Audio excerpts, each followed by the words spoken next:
zirya ncanco abazikoze baravuze bati twe twatoye urucanco mugabo ituramara umwanya usabwa n'amategeko kugira ngo turabe ingaruka mbi zose zoturuka kuri urwo rucanco. Ariko ibihugu bibona ko bisagirizwa birashobora kuzigura bakazifashisha bene gihugu, ingaruka zija kuri ivyo bihugu, ico bita vaccination d'urgence. Twere tuvuga tuti leta ko tugira imana bagakira n'iyi miti duteranya tukabona barakira, reka tureke babandanye ubushakashatsi. Urucanco imezi imaze kugwemeza kujya kw'izindi ncanco, leta izogira ico ishikirije. Mukomeje kumva radiyo ijwi ry'Amerika ivugira Washington DC mu Kirundi n'Ikinyarwanda.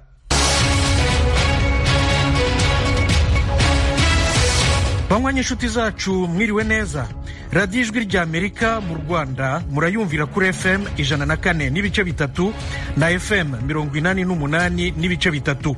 Naho mu Burundi muratwumvira ku mirongo migufi metero 19 na metero 22.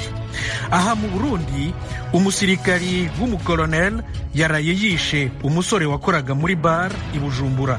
Neri yari ngaho karanwa bari bwije mu ijoro aca yaka inzoga ngo ati kugaye ndasubira kudandaza aca arasohoka. Asohotse navuze ati ngo baramugaye ngo ntibamuzi ngo je ngo colonel ngo Blaise. Asohotse kugira ngo aragiye agarutse twumvise aza abomora. Uyu ni umwe mu babonye uko byagenze, naho uyu musirikari w'umukolonel rero yahise atabwa muri yombi.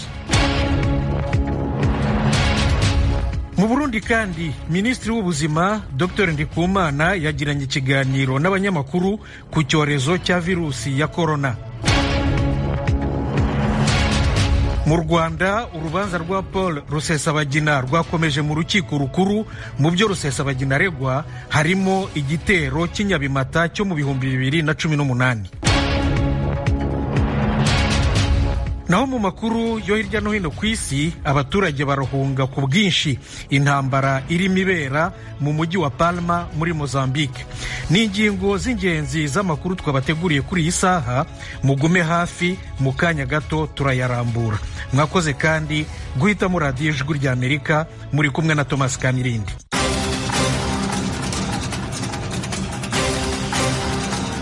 Amakuru yo hirya no hino ku isi tuyahere muri Mozambique. Imirwano iracyakomeza mu mujyi wa Palma mu ntara ya Cabo Delgado mu majyaruguru y'igihugu ikize cyane kuri gaz. Intambara ishyamiranyije ingabo z'igihugu n'inyeshyamba zivuga ko ari z'umutwe wa leta ya Kisilamu. Iyi ntambara imaze guhitana abantu benshi. Umuryango w'ubumwe bw'ibihugu bya Afurika urasaba amahanga kugira icyo akora byihutirwa. Tim Ishimwe n'ibyo atubwira kuri iyi nkuru. Perezida wa Komisiyo Musa Faki Mahamat agaragaza ko ahangayikishijwe cyane n'imitwe y'iterabwoba iri mu majyepfo ya Afurika. Yasabye ko hajyaho ingamba zihutirwa z'akarere ndetse n'amahanga. Mu itangazo ryashyizwe ahagaragara ku mugoroba wa gatatu, Bwana Musa Faki Mahamat yavuze ko umuryango ayobora witeguye gushyigikira akarere n'uburyo bukoreshwa kugira ngo harebwe uko iki kibazo cyakemuka mu maguru mashya. Kuwa gatatu ingabo za Mozambique zagabye igitero cyo kugerageza kwigarurira umujyi wafashwe n'inyeshyamba mu ijoro ryo kuwa gatanu kugeza kuwa gatandatu.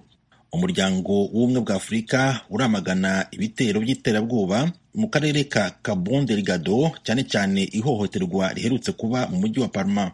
Umuryango w'abibumbye uvuga ko mu cyumweru kimwe abantu 8,100 bamaze guhungira mu turere dukikije Palma. Uyu muryango kandi uvuga ko ihohoterwa rikorerwa muri kano karere ari ryo ntandaro y'ikibazo cy'ubutabazi gishobora guteza ibindi bibazo, aho abantu barenga 670 bahatuye kuva mu byabo. Umuryango utegamiye kuri leta ACLED umaze kubarura abantu 2,600 bapfuye imbere y'igitero cyagawe kuri Palma, kimwe cya kabiri cyabo kikaba cyarabasivile. Tim urakoze. Usibye abaturage imaze guhitana, iyi ntambara y'i Palma muri Mozambique yirukanye n'abantu benshi mu byabo. Uyu munsi bamwe mu bahunga bageze mu mujyi w'icyambu cya Pemba, umurwa mukuru w'intara ya Cabo Delgado. Eugene Mukankusi aratubwira iyi nkuru. Ubwato bwari butwaye abantu barenga 1000 barokotse ibitero by'inyeshyamba zikorana n'umutwe wa leta ya Kisilamu mu majyaruguru ya Mozambique bwageze ku cyambu cya Pemba uyu munsi kuwa kane. Abakozi b'imiryango itanga imfashanyo bari benshi kuri icyo cyambu, bagiye guha ibiribwa abantu bururukaga bava mu bwato bufite ibara ry'umweru n'icyatsi kibisi mu gihe abapolisi n'abasirikare barimo gucunga imbaga y'abantu bari banezerejwe no kubona ababo batabarwa nyuma y'igitero cyatangiye mu cyumweru gishize i Palma. Kuva mu mwaka wa 2017 inyeshyamba za kisilamu zikorera cyane mu bice bizengurutse intara ya Cabo Delgado, nubwo bidasobanutse niba zifite intego imwe n'icyo zirwanira mu by'ukuri. Akarere ka Palma gaherereye hafi y'ahari imishinga y'imyuka ya gaze ifite agaciro ka miliyari 60 z'amadolari. Ni akarere gatuwe n'abantu bagera mu bihumbi 100 nk'uko ikigereranyo cy'umuryango w'abibumbye kibivuga. Ibihumbi birenga 40 muri abo bahashakiye ubuhungiro nyuma yo guhunga ibitero byabaye ahandi. Imiryango itanga imfashanyo isanga ibitero byarakuye abantu ibihumbi n'ibihumbi mu byabo. Abenshi bahungiye mu ishyamba ry'inzitane, abandi bagerageje kunyura mu nyanja. Abantu amagana barimo abakozi benshi b'abanyamahanga bahungishijwe n'indege. Umudiplomate uzi amakuru yerekeye ubutabazi bukorwa yavuze ko hari abantu babarirwa mu 1200 mu bwato, barimo abana 300 n'abagore 400. Ubufaransa burahakana raporo ya Loni ivuga ko indege z'intambara zabwo zishe abasivili 19 muri Mali mu kwezi kwa mbere gushize. Eugenie Mukankusi arakomeza. Ibyabereye mu mudugudu wa Bunti mu kwezi kwa mbere bikomeje kuba ikibazo giteza impaka hagati y'Ubufaransa n'ingabo za ONU ziri mu butumwa muri Mali, MINUSMA. Mu ntangiriro z'iki cyumweru iperereza rya ONU ryanzuye ko abari mu mihango y'ubukwe bakubiswe n'ibisasu byarashwe n'indege z'Abafaransa byahitanye abasivili n'abagabo 3 bari bafite intwaro, bivugwa ko bari mu mutwe w'abarwanyi b'abajihadiste wa Katiba Selma. Mu mezi 3 ashize abayobozi b'Ubufaransa bahakanye ikintu cyose kijyana n'iraswa ry'abantu bari mu bukwe n'icyaba cyarangijwe na operasiyo za gisirikare. Mu byo Florence Parly, minisitiri w'ingabo w'Ubufaransa, yavuze muri iki cyumweru, yahagaze ku ruhande rw'ingabo ze. Uyu minisitiri yahakanye yivuye inyuma, avuga ko nta makosa yakozwe. Asobanura ko ibitero bya gisirikare byo mu kwezi kwa mbere hafi y'umudugudu wa Bunti byari byibasiye umutwe w'iterabwoba wavuzwe haruguru. Minisitiri w'ingabo w'Ubufaransa yanagaragaje amakenga ku buryo bwakoreshejwe mu iperereza rya ONU, avuga ko ryashingiye ku batanze amakuru atari kwizerwa.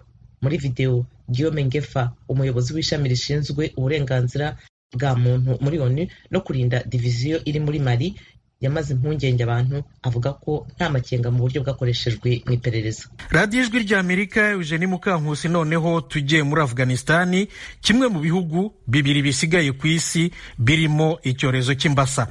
Nyuma y'iyicwa ry'abagore 3 b'abaganga b'inzobere kuri iyi ndwara, gahunda yo kuyikingira ifite ibibazo. Komeza Eugenie. Iyicwa ry'abaganga batangaga inkingo muri Afghanistan muri iki cyumweru ryatumye imiryango itanga imfashanyo na guverinoma byongera gusuzuma aho abakozi bo mu buvuzi b'abagore boherezwa, mu gihe miliyoni hafi 10 z'abana b'Abanyafghanistani bakeneye urukingo rw'imbasa. Abategetsi mu ishami ry'umuryango w'abibumbye, ikigega cyita ku bana UNICEF, kimwe mu bigo bifasha muri gahunda yo gukingira imbasa muri Afghanistan hose, yari yatangiye muri iki cyumweru, bavuze ko barimo gusuzuma uruhare abagore bayigiramo nyuma y'uko abagabo bari bitwaje imbunda batamenyekanye bishe abagore 3 batangaga inkingo mu mujyi wa Jalalabad mu burasirazuba bw'igihugu kuwa kabiri. Abakozi bagera mu 70,000 barimo abatanga inkingo bafite uruhare muri gahunda yo gukingira abana imbasa 40% n'abagore. Urukingo rwa COVID-19 nta cyaruhungabanyije kuva rwatangira gutangwa, kuko bikorerwa ku bigo nderabuzima, abaganga batajya ku rugo ku rundi nk'uko bikorwa ku rukingo rw'imbasa.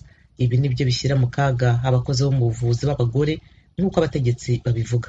Basobanura ko kugabanya inkingo z'imbasa byagira ingaruka zikomeye, mu gihe igihugu uyu mwaka cyavuzwemo abana 40 barwaye imbasa, kandi abagera muri miliyoni 3 baravukijwe urukingo rw'iyo ndwara muri imyaka 3 ishize.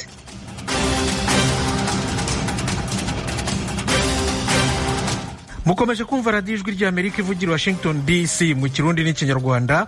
Ni mudukurikire no kuri internet wa3 radio yacu voa.com, no kuri Facebook na YouTube VOA radio yacu. Amakuru y'ibiyaga bigari noneho.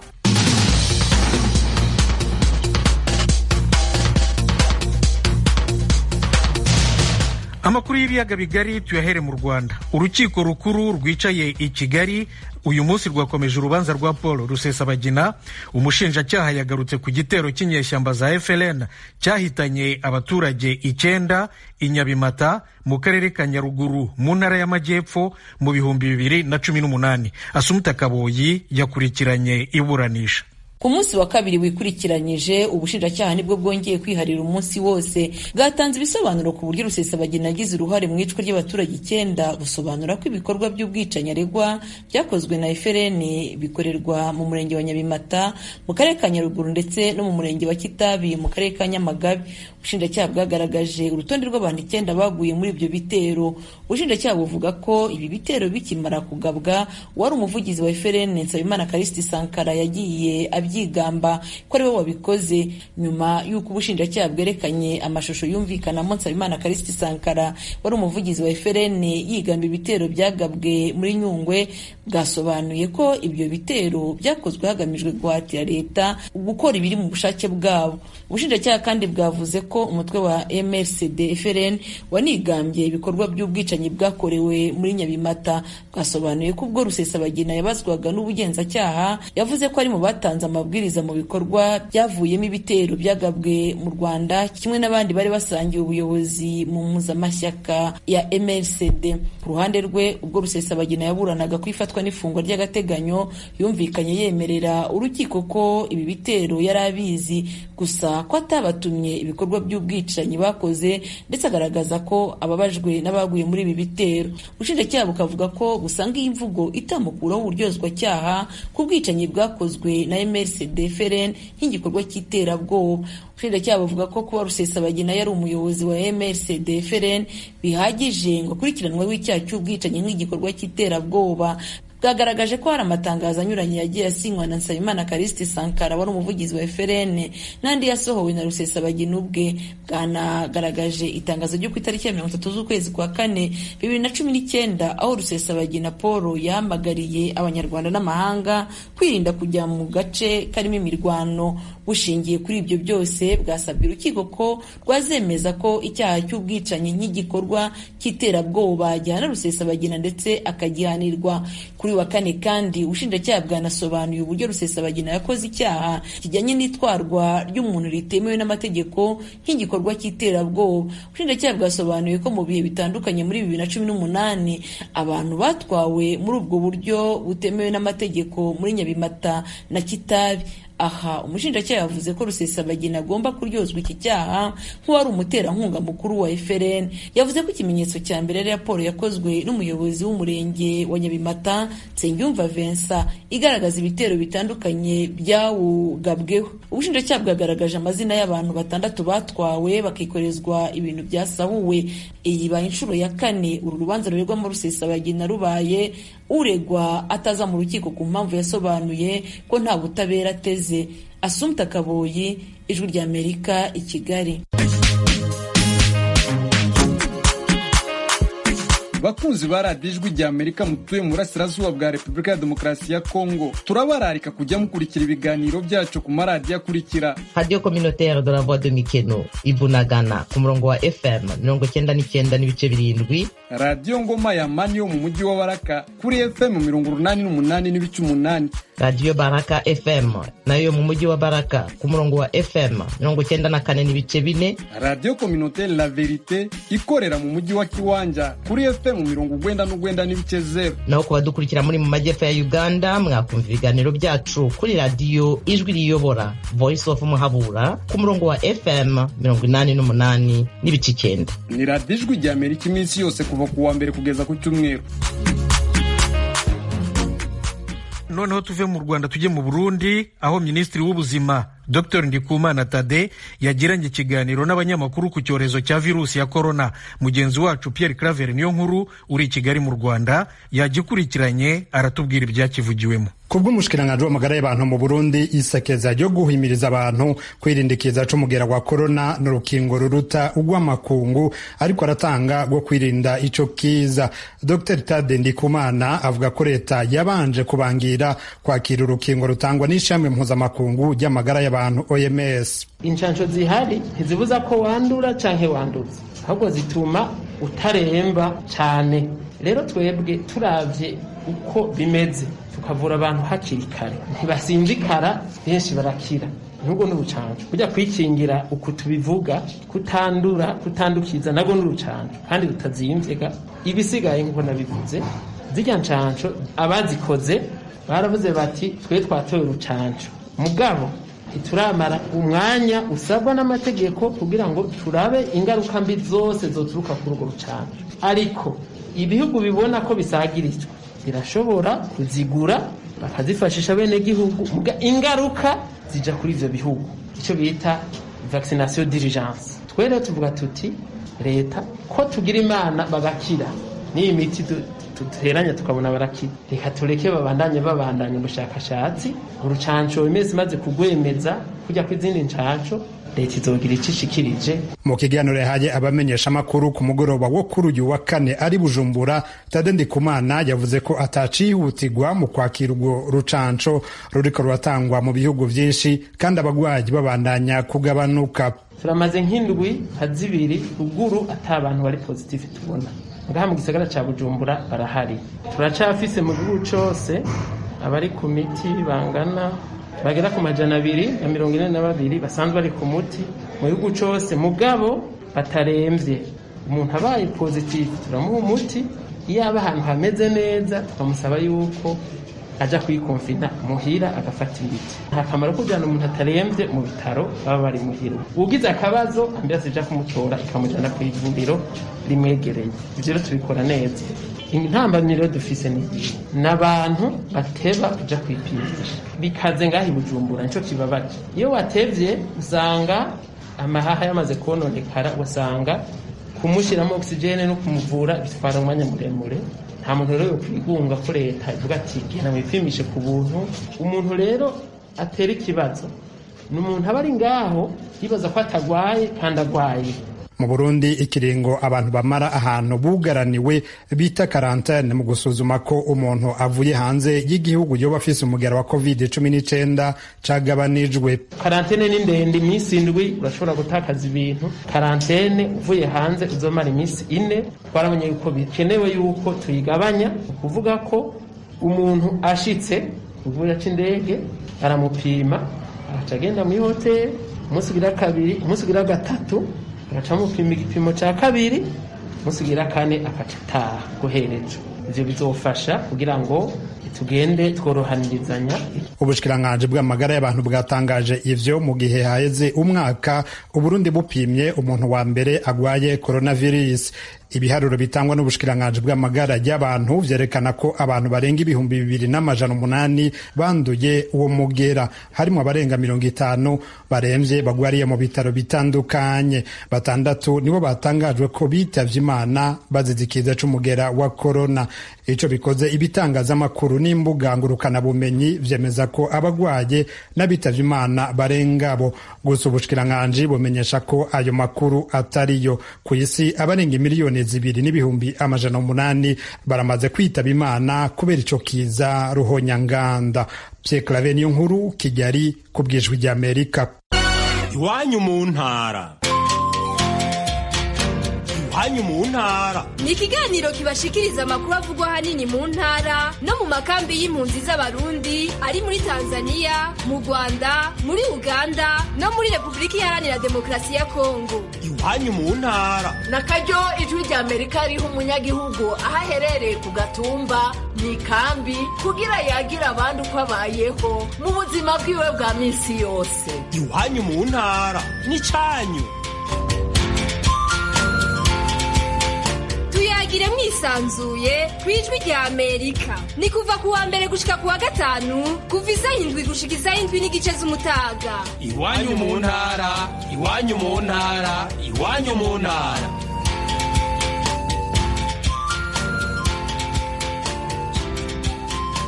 Tugume mu Burundi. Umusirikare mukuru ufite ipeti rya colonel yarashe umusore aramwica i Bujumbura muri bar.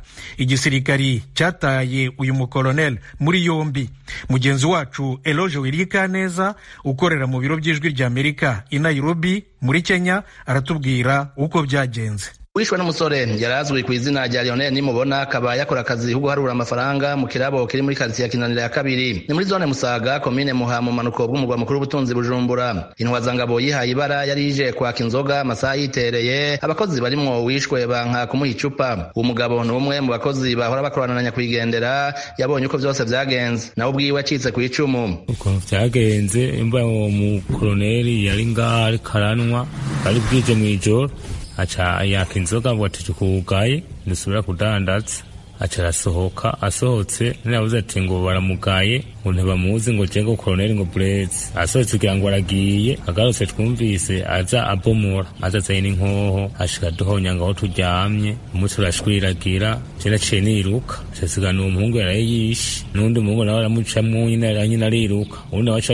arinyegeza tena asigana uwo wundi aramukubita ashasiga murashi rero byose byaba namaze kunyegera numvise gusorosoro ruvuga nazigorotse mu gitondo ndumva ngo yarayamwishe Lionel nkuhoze mugendaje kweri yaraturenganije kandi yagize amakosa kuko ntiyari kumwica kuko amasa yari yagiye abose bari bamaze gutaha. Umukenyezi Nyandikirabo cabereye kwibara atashimye ko amazina n'umwidondoro wiwe menyekana yabwiye abanyamakuru bashitse ku rubuga ko atakibazo na kimwe uwo mukoloneli yarashe umukozi wiwe yarafitaniye nabo. Jenda wakira nk'urupfu rw'incamugongo kubera jewe nta kibazo nabona cari kihari nta kibazo na kimwe cari ngaha ku kabare nikimenyemeje natashe saa 5 atangorane nimwe hari nsiga hari abantu bari abakorenya bariko barakina biyah.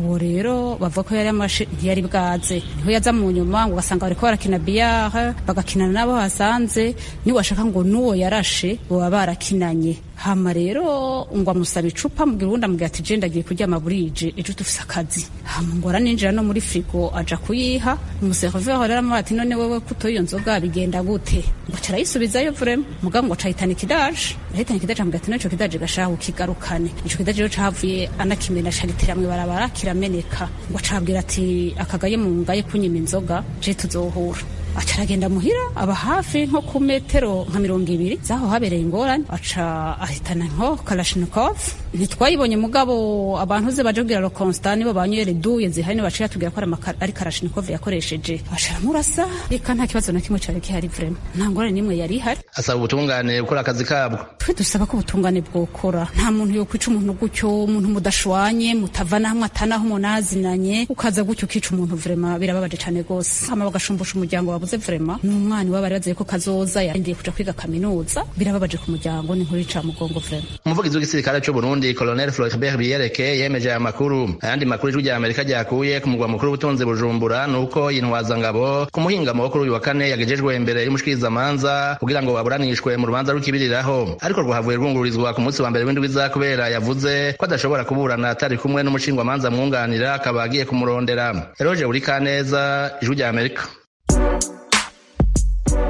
Turabaramukije bakunzi namwe banywanyi b'ijwi rya Amerika. Mu ntumbero yo kuronka amakuru y'imvaho kandi agezweho dushobora gusangiza n'abanywanyi bose ni ngombwa ko tubandanya gukorera hamwe mu kuronka amakuru yizewe kandi twosangiza abatwumva. Kubera iyo mvo ijwi rya Amerika ribasaba ko mwobandanya kudushikiriza amakuru, amafoto, amavideo y'ibibera aho mutuye, aho mukorera, aho mwiga n'aho mugendera. Mudushikiriza n'ibindi vyiyumviro n'ivyifuzo mufise vyo dufasha kubandanya tubashikira ku nyota y'ibibaraje ishinga mukoresheje urubuga rwa Facebook VOA Radio Yacu canke inomero yacu ya WhatsApp ikurikira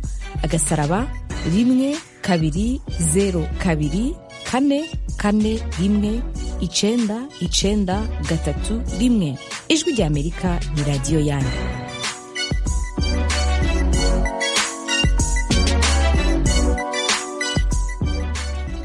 radiyo ijwi rya Amerika ivugira Washington DC mu Kirundi n'ikinyarwanda.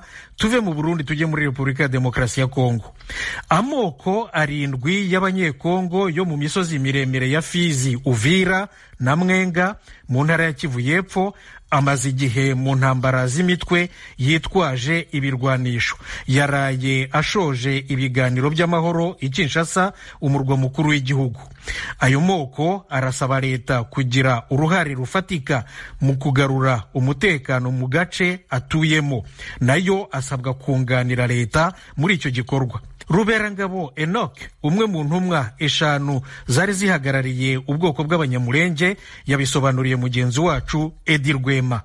leta ni igomba gucecekesha igahagarika imirwano ifite imbaraga zo kubikora, hanyuma twebwe tukabura ibikomere zabaye mu baturage bapfuye bicanye bakicwa n'insoresore zikomoka muri ayo moko, cyane cyane nkatwe abanyamurenge dukorerwa ubwicanyi ndengakamere n'ayandi moko yihurije hamwe nyine kugira ngo azatumare. Izo zose rero abaturage sibo bazikorera, ariko leta igomba gufasha, ifite uruhare runini mu kurinda abaturage n'izabo. Ariko bwana Enoka Ruberangabo, nubwo muvuga ko leta igomba gufata iya mbere kugira ngo ibafashe kugarura amahoro n'ituze muri ako gace, wari unavuze ko hari amoko asa nk'aho yibasira ubwoko bw'abanyamurenge, ariko namwe mu bwoko bwanyu insoresore z'abanyamurenge zikunze gushyirwa mu majwi ko nazo zigaba ibitero ku baturage muturanye aho ngaho za Minembwe. Ntabwo ari abaturage bagomba gufata iya mbere, leta niyo igomba gufata iya mbere. Abaturage baza bunganira leta kuko nyine tegeka, uruhare rw'abaturage rurahari kuko ariko uruhare runini mu buryo bw'umutekano, cyane guhagarika intambara. Nta muturage ufite ububasha bwo guhagarika intambara. Tuvuze rero ubwoko bwacu ntabwo burafata inisiyative yo kwibasira ayandi moko. Hariya nubwo hari abasore bagerageza gukumira ibitero hariya, ariko umunyamurenge wese yitwa twirwane. Natwe hano mu biganiro icyo twaje gukora ni ukwirwanaho mu buryo bw'ibiganiro. Hariya rero batewe n'insoresore z'abarende z'abapfurero n'abandi, icyo bakora batega amaboko n'icyo bafite mu maboko bagakumira ibyo bitero. Yego si bwinshi, ariko n'abakiri hariya ni kumwe, hari abasore n'abagabo n'abadamu bahagurutse baravuga ngo reka dukumire ntitushire. Izo rero ntabwo bazita kwibasira ayandi moko. Hanyuma bwana Ruberangabo, umwe mu bayobozi wagerageje kubahuza ni perezida wa Sena ya Kongo bwana Bahati Lukwebo, aganira n'itangazamakuru yavuze ko kimwe mu bibazo bihari gituma ayo moko atumvikana nuko hatabaho ukuvugisha ukuri. Muri ibyo biganiro byanyu icyo kibazo mwigeze mukiganiraho cyo kuvugisha ukuri, hari ibintu byose mukabishyira hasi kugira ngo mushobore gushakira umuti ibibazo murimo? Ukuri kurahishe mu mitima y'abantu, ntabwo wamenya mu bantu twaramoko arindwi. Avuze gutyo ntitwamenya ubwoko butavugisha ukuri, ariko twebwe abanyamurenge ibyo dukora tubivugisha ukuri kuko nitwe dukeneye amahoro kuruta n'abo bandi. Abo bandi bari benshi kandi ntibashize imbaraga zabo hamwe kugira ngo batumare. Urumva nta na kindi kibazo bafite, ariko twebwe dufite ikibazo. Tugomba kuvugisha ukuri, ibyo twabuze ni ukuri. Kubwira abantu bavugisha ukuri muri rusange ndumva bidasobanutse. Hanyuma se nyuma y'ibyo biganiro by'iminsi 3 hari gahunda mwihaye yo kuba mwatangiye gukemura ibyo bibazo? Ese hari igihe mwihaye? Igihe mu buryo bw'amatariki birakirwa n'ababiteguye n'abategetsi bari babirimo, kuko byari biyobowe n'umujyanama wa perezida. Ku gahunda rero iracyakorwa. Mpamagaye hari ahantu twari mu nama yo gutangira kubona abategetsi cyane bakomoka hariya kugira ngo tuzakorane inama rusange yo gushyira mu bikorwa ibyo twumvikanyeho. Mu gusoza, dore ko ufite akanya gato cyane bwana Ruberangabo, ikibazo cya komine Minembwe mwigeze mukiganiraho? Twarakiganiriye rwose, twakiganiriye n'ababende. Iyo bavuga ngo ni komine yabayeho idakurikije amategeko, leta yayitanze, ntabwo ari twe twayitanze, nizo amategeko yakoresheje. Ariko icyo twumvikanyeho nuko twabirekera leta. Uribuka ko na perezida wa repubulika yavuze ko azagira komisiyo izaza kureba imipaka y'inzego zashyizweho nyuma muri iyo dekere, kuko ni ibintu byakozwe mu buryo bw'igihugu cyose. Icyo kibazo twarumvikanye ngo tuzakire turekere leta ariyo izagikemura. Bwana Enoch Ruberangabo, ndagushimiye cyane kubw'akanyu uhaye ijwi ry'Amerika kugira ngo tuganire. Murakoze namwe kudutumira. Ruberabangabo Enoch wari mu ntumwa rero zari zihagarariye abanyamurenge mu biganiro by'amahoro y'abanyekongo barwana muri Fizi na Mwenga muri Kivu y'Epfo. Nawe Edi Rwema, murakoze, ni mwebwe mudushoreje aya makuru. Nshuti zacu, mukomeje kumva radiyo ijwi ry'Amerika ivugira Washington DC mu Kirundi n'Ikinyarwanda. Ndabashimiye cyane rero, mukomeze mugubwe neza na gahunda za radiyo yanyu. Umugoroba mwiza, murakarama.